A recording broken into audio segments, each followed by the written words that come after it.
medio español de Objective y director del portal de Venezuela El Estímulo, presentarles al ingeniero Roberto Picón, uno de los rectores principales del Consejo Nacional Electoral, una persona muy informada que nos puede hablar del panorama de Venezuela, un país que está buscando desesperadamente salidas a la peor crisis de su historia contemporánea. Muchas gracias, rector, por aceptar esta invitación. Muchas gracias, Omar, a ti y a todo tu equipo de producción y también a la audiencia de The Objective. Estamos a 17 de junio. Ya van 2 semanas desde que ustedes en el Consejo Nacional Electoral comenzaron un proceso que se debía desde hace tiempo de renovación del registro electoral. ¿Cuál es el balance a la fecha y cuál ha sido la respuesta de la gente? Bueno, estamos, digamos, a prácticamente la mitad del operativo que empezó el 1 de junio y se va a extender hasta el 15 de julio. Pues el operativo ha ocurrido en todo el país con las 1000 máquinas dispuestas y en aproximadamente 750 puntos. Hemos tenido algunas reclamos pues por mal funcionamiento de las máquinas o que las máquinas no han estado disponibles en los sitios en donde debían estar, lo que los hemos estado atendiendo. Pero en general ha habido una afluencia interesante a los puntos del registro electoral. Aproximadamente unas 300.000 personas han participado hasta ahorita en distintos tipos de transacciones, tanto nuevos ingresos como reubicaciones, cambios de residencia. Y bueno, es normal que en estos operativos al principio sea un poco más lento y que después se acelere, ¿no? El Consejo Nacional Electoral comenzó una campaña institucional de publicidad en estos días que esperamos sea difundida ampliamente por todos los medios de comunicación públicos y privados y que eso nos ayude pues a aumentar la afluencia y también, por supuesto, pues el interés de las organizaciones sociales y políticas que muevan a los electores, a los ciudadanos, pues a inscribirse o a cambiarse de centro de votación de manera que esto pueda maximizar el efecto de este operativo. ¿Cuál es más o menos la estimación que tienen de cuántas personas deberían actualizar sus datos? Esos 300.000 que van hasta ahora representan ¿qué porcentaje de lo estimado? No, yo creo que, bueno, hay una estimación que tenemos relativamente dura en cuanto a los jóvenes que deberían inscribirse y una estimación que sí es mucho más subjetiva de la cantidad de gente que tiene que cambiar su residencia, ¿no? El problema es que no tenemos un censo poblacional en Venezuela desde el año 2011 y con las estimaciones, pues al estar tan lejanas y sobre todo al haber tenido una inmigración tan importante lo que ha ocurrido, como lo que ha ocurrido aquí en Venezuela, las estimaciones pues son menos precisas, por decirlo de alguna manera, ¿no? Pero calculamos que alrededor de 1,5 millones de jóvenes están aquí en Venezuela menores de 25 años y que no se han inscrito en el registro. Y el número de personas que deberían cambiar su ubicación, pues es un estimado que pudiera estar en alrededor de 1 millón adicionales, ¿no?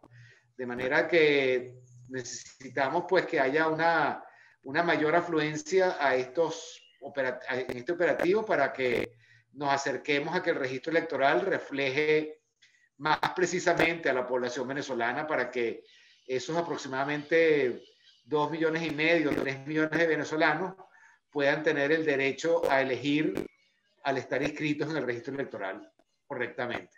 En el pasado hubo muchos reclamos por la desactualización de este registro. Esta va a ser una oportunidad para depurar esas listas, por esa gente que votaba, esos muertos que parecían registrados, esas doble votación, esos cambios de circunscripciones. Eso se va a sincerar todo el proceso. Bueno, fíjense, el proceso de depuración de fallecidos es otro, digamos, no tiene que ver con el operativo, sino que tiene que ser algo continuo que ocurre a partir de las actas de defunción que, digamos, son llevadas desde las oficinas de registro civil, son llevadas hasta las oficinas regionales electorales, allí son transcritas y después ese proceso es verificado en el CNE a nivel central para excluir a los fallecidos, ¿no? Entonces, bueno, ese proceso es un proceso administrativo que debe acelerarse pues en estos días para que se puedan excluir del registro electoral los fallecidos que han ocurrido recientemente. También la ciudadanía puede hacer, digamos, a través de los formularios que existen en la página web del CNE, los reclamos correspondientes en casos que haya alguna persona fallecida que todavía aparece en el registro electoral, o también hay casos, como uno que me informaron recientemente, de una persona que está viva y que fue excluida del registro electoral y aparece como fallecido. Entonces, bueno, yo he puesto en mi perfil de Twitter, @rpiconh, un correo electrónico también para que cualquier información se la podamos hacer llegar de cómo hacer estas solicitudes de reclamo en cuanto al estatus en el registro electoral, y eso pues está disponible ahí para que todo el mundo lo envíe comunicaciones al CNE a través de mi correo electrónico. Hay gente dedicada a tiempo completo a la atención de ese correo y a responder, digamos, las solicitudes que haga la gente. ¿Cuál es el estado actual de la estructura, la infraestructura del Consejo Nacional Electoral en sus diversos diferentes departamentos? Algunas fuentes nos indican que hay muy pocos recursos y muchas limitaciones a escala nacional. ¿Cuál ha sido el diagnóstico de ustedes como representantes de la oposición que han tenido una visión privilegiada de esta situación?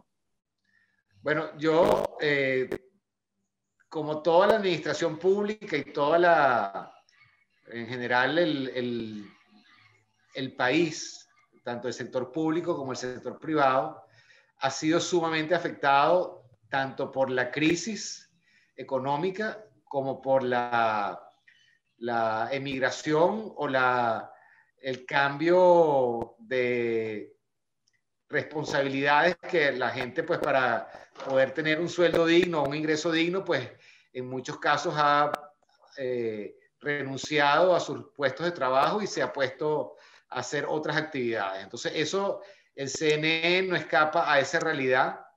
Hay numerosas vacantes, ¿verdad? Pero también hay un personal muy comprometido con la institución, muy institucional, que está, digamos, echando el resto para que el CNE pueda organizar las elecciones de acuerdo al cronograma que se ha establecido. Uno de los retos que tenemos nosotros justamente es el proceso de recobrar las capacidades de la institución y el respeto y el reconocimiento de la sociedad, porque el CNE pues, es capaz de ejecutar e implementar unas elecciones que todo el mundo pueda reconocer. Y en ese proceso estamos ahorita, pues justamente haciendo el inventario de todas las vacantes que hay dentro de la organización y eventualmente buscando llenarlas, ¿verdad? Para que el organismo tenga las capacidades que tuvo en algún tiempo pasado. ¿Y hay alguna estimación de ese déficit de personal? Bueno, es variable dependiendo de la organización, pero es importante, es superior al 30% de las plazas están, digamos, se pudiera decir que están disponibles. Recientemente se ha hecho un llamado a todas las personas que estaban de permiso no remunerado y en otros estatus desde el punto de vista de su situación laboral para que el CNE, para que vuelvan a sus puestos de trabajo en función de que tenemos una elección ya convocada. ¿Eso incluye jubilados, por ejemplo? No, los jubilados no. Esos pudieran reincorporarse en función de las necesidades que haya en cada instancia del CNE en cuanto a las oficinas regionales o las áreas técnicas, pero no incluye un llamado a los jubilados. Rector, en el momento que estamos haciendo esta entrevista, faltan escasos 5 meses para esta elección de gobernadores y de alcaldes. ¿Hay tiempo para hacer una elección transparente donde haya oportunidades y que sea, digamos, el punto de partida para la ansiada salida electoral, democrática, pacífica, constitucional que busca Venezuela a esta pavorosa crisis? Bueno, en este momento el cronograma se está cumpliendo adecuadamente.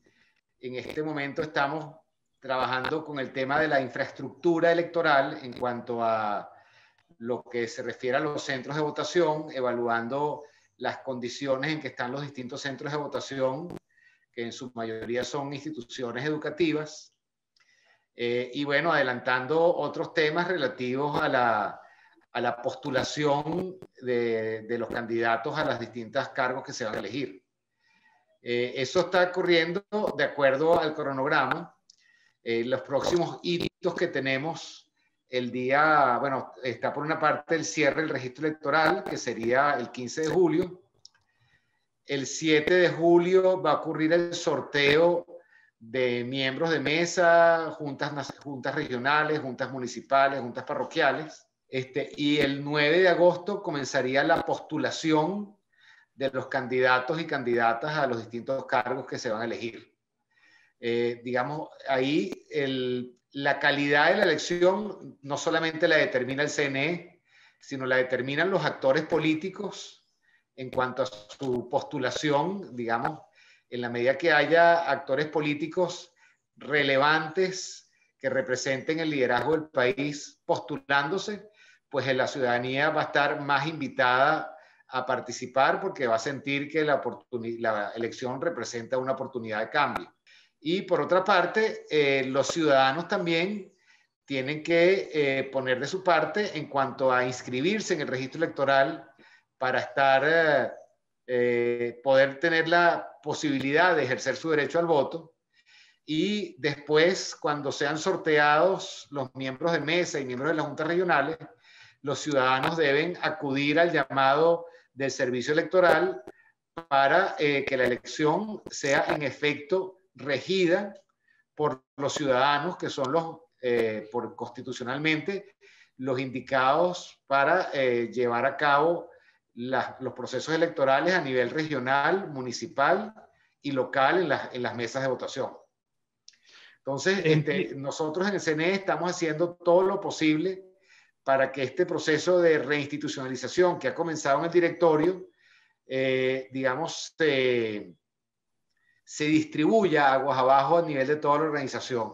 Es decir, que el proceso sea percibido no solamente en el directorio como una nueva oportunidad, sino que sea percibido así en todas las regiones y eventualmente en todos los centros de votación, porque las mesas están trabajando de una manera imparcial y con participación de los actores ciudadanos y los actores políticos.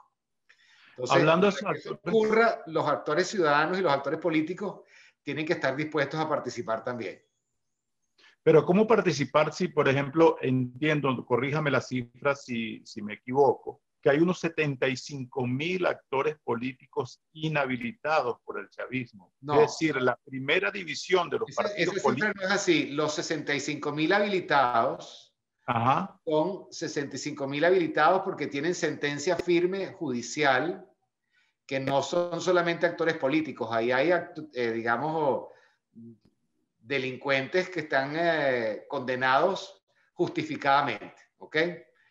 Digamos, las inhabilitaciones políticas como tal o administrativas derivadas de acciones de la Contraloría son muchas menos, ¿ok?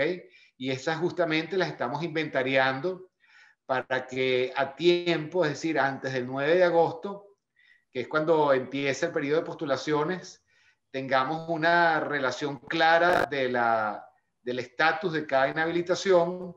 Hay inhabilitaciones que son muy sencillas de levantar, porque, por ejemplo, dependen de la presentación de una declaración jurada de patrimonio que que faltó en algún momento. Y hay otras que tienen que ver con procesos administrativos relativos al ejercicio de algún cargo en el pasado que hay que revisar en detalle y que justamente estamos en ese proceso. Ahorita, pues en reuniones bilaterales, tanto como con los actores políticos, para evaluar la razón, digamos, de cada inhabilitación, la razón aducida para cada inhabilitación, y con los originadores de esas inhabilitaciones para determinar, digamos, la posibilidad de que esos actores se le levante la inhabilitación y tengan la posibilidad, pues, de ejercer sus derechos políticos de acuerdo a la Constitución. En el pasado, los partidos políticos denunciaron reiteradamente que muchas de esas inhabilitaciones no eran más que retaliaciones políticas, sustento judicial. Desde ese punto de vista, ahí el gobierno estaría dispuesto a hacer una especie de que es lo que sus derechos políticos. Bueno, fíjense, el tema de las inhabilitaciones no depende del CNE. Nosotros estamos haciendo las gestiones justamente para que la mayor cantidad de actores políticos posibles puedan participar en las elecciones.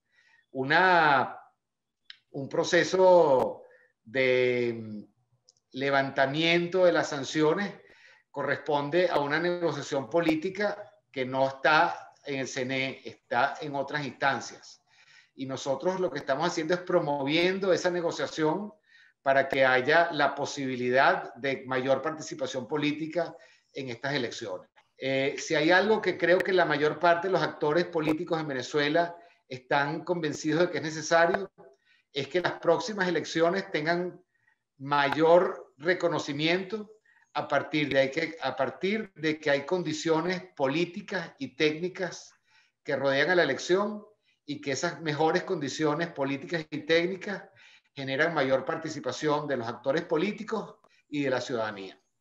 Y en eso está comprometido el directorio del CNE.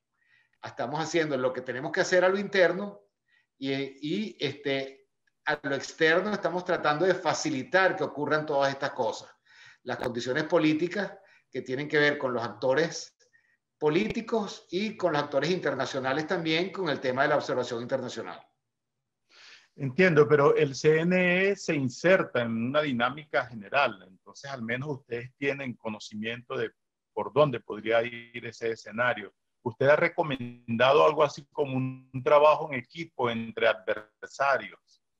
Que usted sepa, es posible, se están reuniendo, están negociando cosas tan determinantes para esas elecciones como las que usted acaba de mencionar. Entiendo que hay conversaciones que buscan no solamente establecer la posibilidad de condiciones electorales técnicas, ¿verdad?, sino también condiciones postelectorales. Es decir, que las elecciones, el resultado de las elecciones sea reconocido por todos los actores en cuanto a al fuero de los ganadores, es decir, que puedan ejercer su rol de alcaldes, de gobernadores, de concejales o de representantes de la Asamblea Legislativa de acuerdo a la Constitución, con autonomía, con presupuesto, sin intervención de otros actores.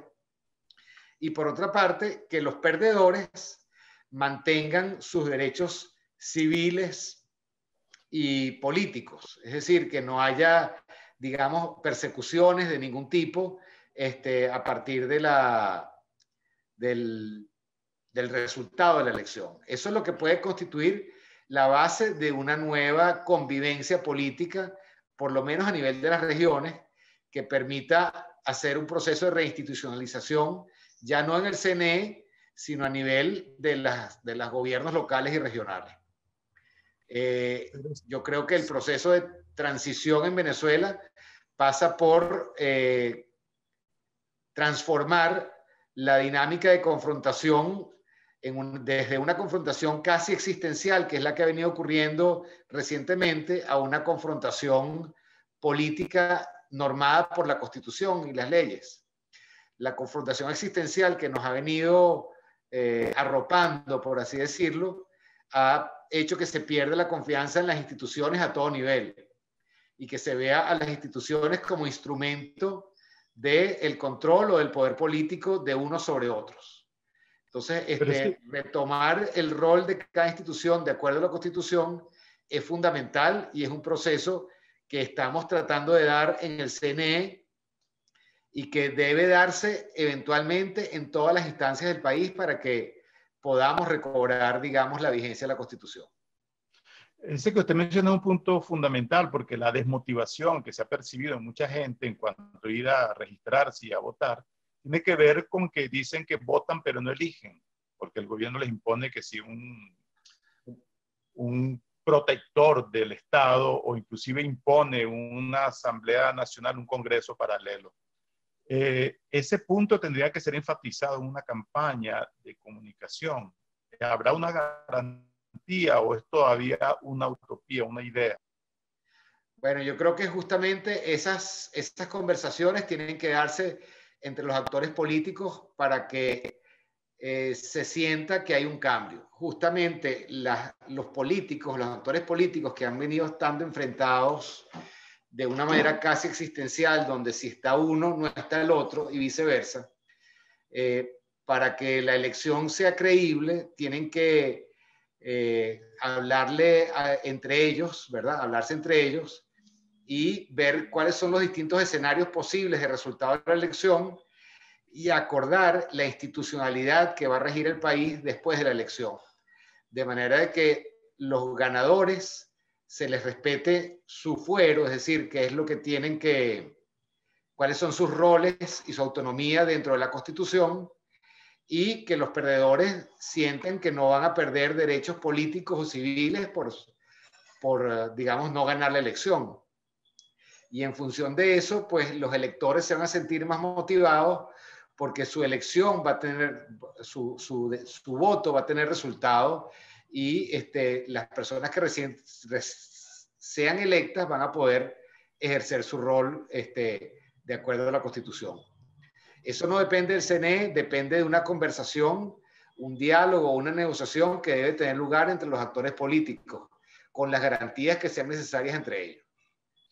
¿Y cuáles serían esos actores? ¿Quién cree usted que estaría dispuesto a negociar si se considera que, por ejemplo, Juan Guaidó no reconoce este CNE? Bueno, no lo reconoce, pero de alguna manera ya se están dando los primeros pasos para que haya una conversación, un diálogo, una agenda común de temas a tratar entre el gobierno de Nicolás Maduro y la Asamblea Nacional electa en el 2015, presidida por Juan Guaidó. Eso ya está ocurriendo y quizás está ocurriendo a raíz de los eventos recientes que han ocurrido en el país. Creo que de alguna manera la elección del CNE ha cambiado de alguna manera la dinámica política que existía. Hay una inercia contra la participación electoral que se está venciendo, se siente ya en la sociedad de alguna manera la necesidad de cambiar, digamos, el modelo de cambio político que había estado dominando la escena durante los últimos años, y yo creo que todos los actores se sienten conminados a actuar de acuerdo a eso.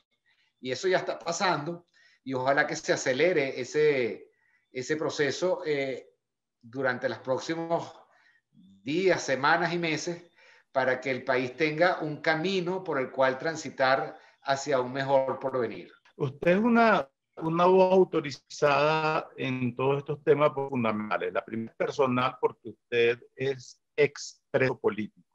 Estuvo preso político básicamente por hacer su trabajo dentro de un partido, dentro de una democracia. Pero además, como experto electoral, fue clave en el triunfo electoral de la MUD, aquella coalición de partidos con fines electorales que fue determinante para ganar la Asamblea Nacional por abrumadora mayoría en 2015. Considerando su experiencia y el análisis de todo esto, ¿es posible convivir con el chavismo? ¿Es posible pensar que ellos van a ceder terreno y van a aceptar que otros actores políticos lleguen a dar aporte para reconstruir a Venezuela? Bueno, mi experiencia personal es que es necesario en cualquier situación de conflicto encontrar puntos en común con las personas que uno está en conflicto para poder salir del conflicto. ¿Ok? Como preso en la cárcel, pues me tocó relacionarme con personas que nunca me imaginé que iba a tener que estar relacionada. Y con esas personas uno logra y que no son necesariamente los carceleros, pueden ser también los compañeros que están presos ahí con uno, que no todos son presos políticos, hay distintos tipos de presos en todas las prisiones. Y bueno, uno encuentra una forma de convivir y de encontrar puntos en común para lograr mejorar, digamos, la situación de todos en ese ambiente tan hostil. Entonces, yo creo que el gobierno de Nicolás Maduro siente que el proceso de aislamiento y de conflicto que, digamos, ha sido originado en los últimos 20 años y que ha ido creciendo ese conflicto entre las partes políticas, ha generado una desinstitucionalización del país que genera mucha desconfianza, no solamente entre los factores políticamente abiertos, sino genera desconfianza entre los ciudadanos, genera desconfianza a lo interno de cada coalición por los arreglos que hay que llegar para poder, existir.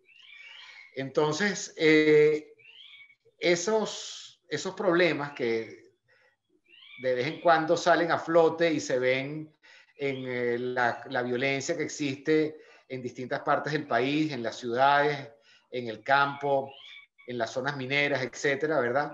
Nosotros lo que estamos viendo ahí es el producto de esa desconfianza que existe y de esa competencia que existe para sobrevivir sin el diálogo, sin la conversación para los puntos en común.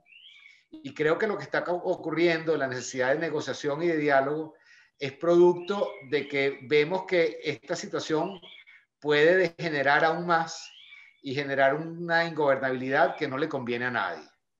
Y entonces el proceso de reinstitucionalización nos conviene a todos, nos conviene a los ciudadanos porque vamos a poder tener un Estado más fuerte, le conviene al gobierno porque va a recuperar gobernabilidad y le conviene a la oposición porque va a poder competir y recobrar, digamos, una competencia política dentro del margen de la Constitución y no, digamos, en términos existenciales como ha estado planteado hasta ahora. Entonces yo creo que la negociación es fundamental para recobrar, digamos, no voy a decir la normalidad, porque eso va a venir a lo largo del avance de una agenda muy compleja que durará varios años, pero sí, digamos, para la construcción de un camino que permita que entre todos podamos construir el porvenir. Ese escenario obviamente es muy necesario y todo el mundo aspiraría a que ocurriera, pero parece que los actores políticos actuales lo dificultan porque la oposición está dividida y fragmentada. Hay una guerra de egos bien conocida desde hace tiempo, mientras que en el chavismo las posiciones radicales a veces se imponen por encima de las otras. Por ejemplo, los recientes ataques contra el CNE y la persistencia de propaganda electoral en espacios públicos como el canal BTV, que es el canal de propaganda en realidad, demuestran que hay mínimo divisiones en el chavismo con respecto a las formas de salir de esta crisis. ¿Eso hace más complejo este panorama o es posible que en el futuro se aclaren posiciones y la gente sincere más esto para que de verdad la salida electoral pueda servir? Bueno, los que estamos en el centro de esta política, y hay personas en el centro de esta política, tanto del gobierno como de la oposición, tenemos que hacerla creíble. Y para hacerla creíble, pues tenemos que convencer de que es posible. Y en la manera que la hagamos creíble, los factores que están hacia los extremos van a convencerse de que lo que más nos conviene a todos es acercarnos al centro y no, digamos, mantener unas posiciones que quizás mantienen un status quo, pero que no ayudan al progreso. Entonces, es una responsabilidad muy importante de los que estamos en el centro político, por llamarlo de alguna manera, tanto en el gobierno como en la oposición, de atraer hacia nosotros a los que están incrédulos y que, digamos, mantienen posiciones intransigentes que dificultan el trabajo del centro, vamos a llamarlo así. Es una tarea compleja que requiere de una filigrana y un cuidado absoluto en la manera como nos relacionamos entre nosotros para generar confianza en vez de desconfianza. Que aquí no se vea que hay, digamos, ganadores y perdedores, sino que todos podemos salir ganando a partir de un proceso de restablecimiento de la Constitución desde el CNE inicialmente y que después vaya arropando, incluyendo a otras instituciones. Recientemente, tanto la Unión Europea como Estados Unidos dieron básicamente se lavaron las manos respecto a la crisis de Venezuela y dijeron que se solucione con los canales que hay aquí. Inclusive le dieron un velado reconocimiento al CNE. Esta posición internacional llevará a estos actores a convencerse más de la necesidad de buscar una salida interna entre ellos y dejar de esperar que alguien desde afuera venga a resolver los problemas de Venezuela por cualquier medio. Bueno, yo creo que la dinámica interna venezolana en este momento está avanzando más rápido que lo que se están moviendo los actores internacionales con respecto a Venezuela. Entonces, eso genera una oportunidad para nosotros aquí dentro en Venezuela para demostrar que este movimiento es creíble y implica que todos los actores políticos y sociales dentro de Venezuela tienen que aportar para que esta política de restablecimiento de la institucionalidad sea creíble para el exterior y que pueda entonces, digamos, los que controlan aspectos que son necesarios para el gobierno relativos a las sanciones, por ejemplo, se sientan motivados entonces a poner eso sobre la mesa. Hasta ahora, pues eso no se han dado pasos concretos en eso.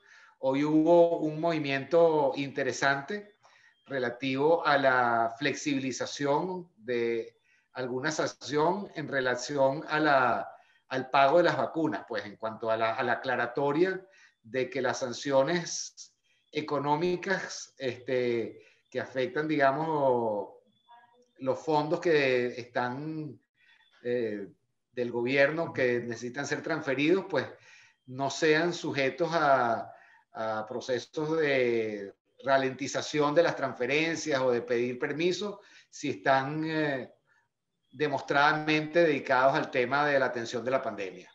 Eso creo que es muy importante y ojalá que ese gesto sea reconocido como un movimiento favorable para este proceso.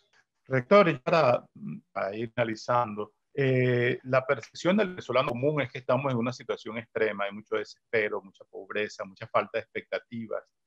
En medio de esto, la pandemia, el COVID, ha dado otra pala a la guerra a una economía que tiene 7 años en depresión, la peor crisis del país en ausencia de una guerra o de un grave desastre natural.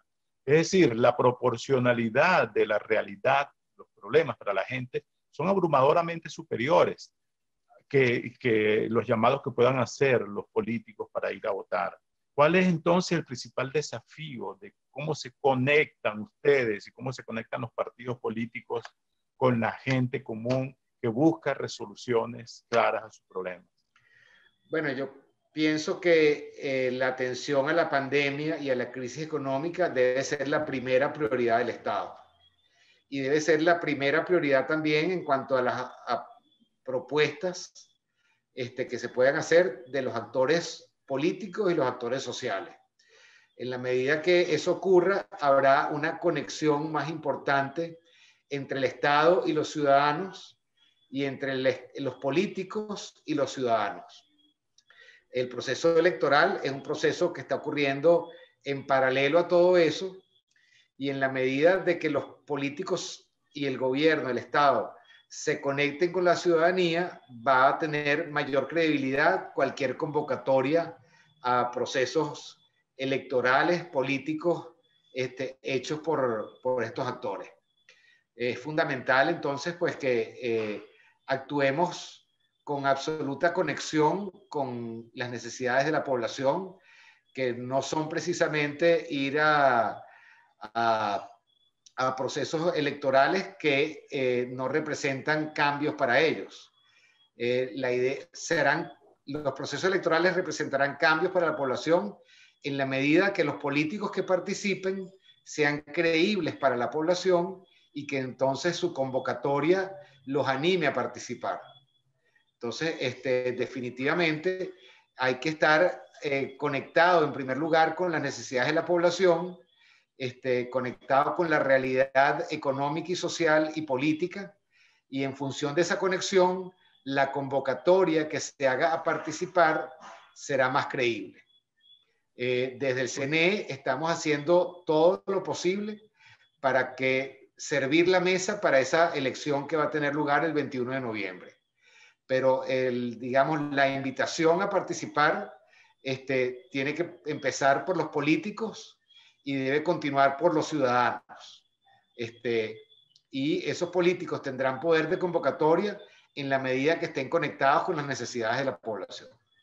¿Usted diría que se ha iniciado una política en Venezuela? ¿Cómo se inserta Venezuela clasificada internacionalmente como un régimen autoritario?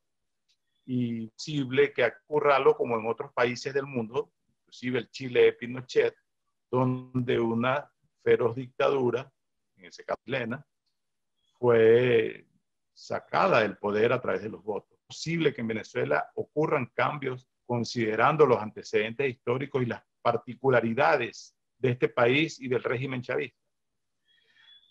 Bueno, yo diría que la transición puede iniciarse a partir de una conversación sincera entre los actores políticos que están en el gobierno y los que están en la oposición. Y que en función de eso se puedan construir caminos que pueden ser electorales o negociados para que haya un proceso de restablecimiento de la Constitución. Creo que eso nos conviene a todos y creo que es lo que están buscando los procesos de negociación que están planteados. Pero no diría que se ha iniciado una transición todavía, sino que puede iniciarse con las señales que se han dado, digamos, durante este año. Ha sido el rector Roberto Picón del Consejo Nacional Electoral de Venezuela. Desde Caracas, Venezuela, para The Objective y El Estímulo, les presentó Omar Luco. Hasta la próxima, buenas noches, buenos días, buenas tardes.